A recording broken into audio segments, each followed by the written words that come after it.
అని ఆ పరిస్థితి తెచ్చుకోవాలని మీకు మాటిస్తున్నా. ఇక ముఖ్యంగా కోమర్తండ మిత్రులు ఒకరు ఉన్నారు, చాలా మంది ఉన్నారు. ఇక్కడ సభ చర్చ అవసరం లేదు. వాస్తవానికి 2012లోనే ఇక్కడ ఎవరు ఏమి అబద్ధాలు చెప్పే అవసరం లేదు. 2012 నవంబర్ నాడు అప్పటి కేసీఆర్ ముఖ్యమంత్రిగా ఉన్నప్పుడు ప్రతి గ్రామ పంచాయతీ నుంచి ఆమ్లెట్ విలేజ్లకు రోడ్లు శాంక్షన్ అయింది. ఎన్నికల ముందు కూడా అప్పటి మాజీ ఎమ్మెల్యే రవీంద్ర కుమార్ గారు కొబ్బరికాయ కూడా కొట్టి శంకుస్థాపన అయింది. అది తర్వాత టెండర్ అయింది.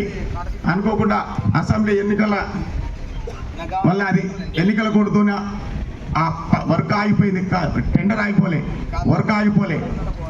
ఎన్నికల కోడ్ ఉన్నందున పని జరగలేదు, టెండర్ కాలేదు. మళ్ళీ కొత్త గవర్నమెంట్లో టెండర్ అయ్యింది.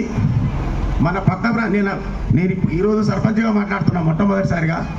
గత 6 నెలలు 8 నెలల నుంచి కూడా ఆ కాంట్రాక్టర్ నాకు పరిచయమే, రాజేష్ రెడ్డి అని ఆయన అగ్రిమెంట్ చేసుకున్నాడు. దురదృష్టవశాత్తు గవర్నమెంట్ నుంచి R&B డిపార్ట్మెంట్కు ఒక డబ్బులు లేవు, మేము డబ్బులు లేకుండా పని చేయలేమని అగ్రిమెంట్ ఏం క్యాన్సిల్ కాలేదు. ఆ పని గవర్నమెంట్ ఎప్పుడైతే R&B డిపార్ట్మెంట్కు ఎప్పుడైతే డబ్బులు ఇదినాక ఎమ్మటే మొదలు పెడతానని చెప్పారు. ఆ విషయం నేను ఎన్నికల ప్రచారం కాదు, అసలు సర్పంచ్ కాదు, వ్యక్తిగతంగా కూడా ఆ తండకు ఇవాళ ముందర మాట్లాడడం కూడా జరిగింది. చాలామంది ఈ విషయము గ్రామస్తులకు తెలియకపోవచ్చు, కానీ ఇక్కడ ఉన్న మన తండా సోదరులందరికీ తెలిసే విషయము, అందులో ఎటువంటి డౌట్ లేదు. ఎందుకంటే సుమారుగా 2 కోట్ల పైచీలకు